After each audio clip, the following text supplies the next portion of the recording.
कृष्ण। गीता अमृत में आप सभी का स्वागत है। तो हम आ गए हैं भगवत गीता अध्याय 10 श्लोक क्रमांक 29। तो हम भगवत गीता के उन श्लोकों की श्रृंखला पर चर्चा करने का प्रयास कर रहे हैं जिनमें पिछले कुछ श्लोकों से भगवान कृष्ण अर्जुन को अपनी विभूतियों के बारे में बता रहे हैं, अपने ऐश्वर्य के बारे में बता रहे हैं।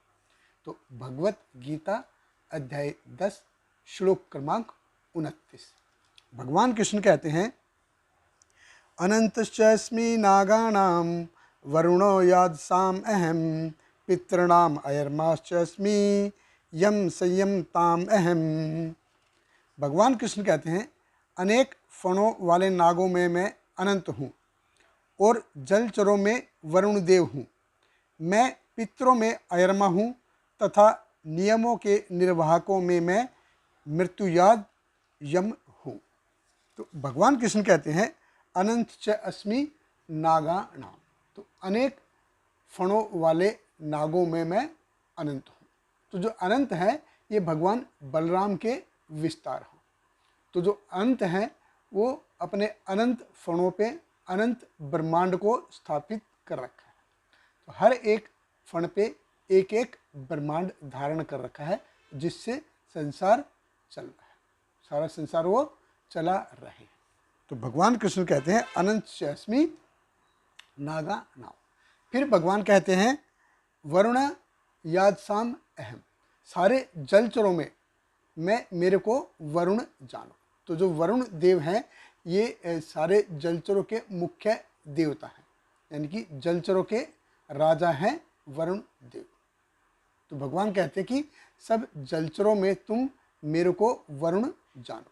तो जो वरुण देव का जो उल्लेख है ये रामायण में आता है, जब भगवान राम को लंका जाने के लिए महासागर को लागना था।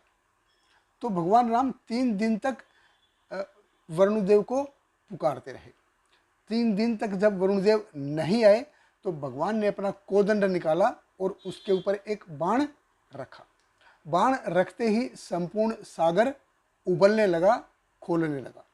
तो जो जैसे पक्षी हवा में उड़ते हैं ना, ऐसे बड़े बड़े जलचर पानी, उबलते पानी से बाहर आके उसमें उड़ने लगे। तब जाके वरुण देव आए और उन्होंने माफ़ी मांगते हुए कहा कि भगवान आपकी सेना में 2 मुख्य योद्धा हैं, नल और नील, और उनके पास एक कला है। तो कौन सी कला है कि वो पत्थरों को पानी पे तैरा सकते हैं, यानी उनमें ये कला है कि वो पत्थरों को भी पानी के ऊपर, समुद्र के ऊपर तैरा सकते हैं।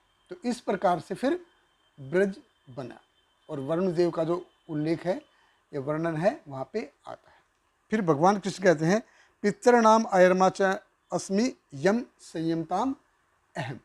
तो यमराज और अयर्मा ये दोनों भाई हैं। तो यमराज ये मृत्यु का देवता। तो ये जो मृत्यु जो किसी के प्रति कोई पक्षपात नहीं करती, अच्छा हो बुरा हो, उच्च हो नीच हो, सुंदर हो भद्दा हो, सबको मृत्यु आनी ही आनी है। सबको, कहावत भी है ना एक, एज श्योर एज डेथ, कि 100% मृत्यु आनी ही आनी है।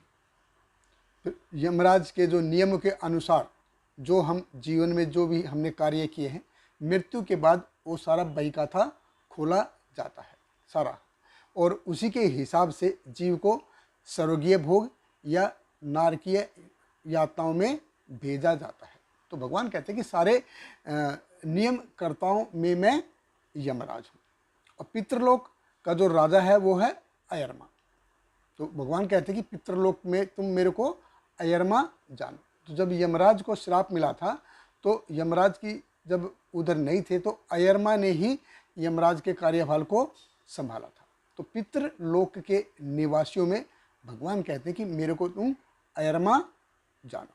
तो देखिए, हम देखते हैं कि हर जगह में हम भगवान की उपस्थिति देख सकते हैं, डायरेक्टली और इनडायरेक्टली। ये सारी चीज़ें भगवान द्वारा ही कंट्रोल होती हैं और ये सब भगवान को रिप्रेजेंट करते हैं। बहुत बहुत धन्यवाद। हरे कृष्णा। श्रील प्रभुपाद की जय।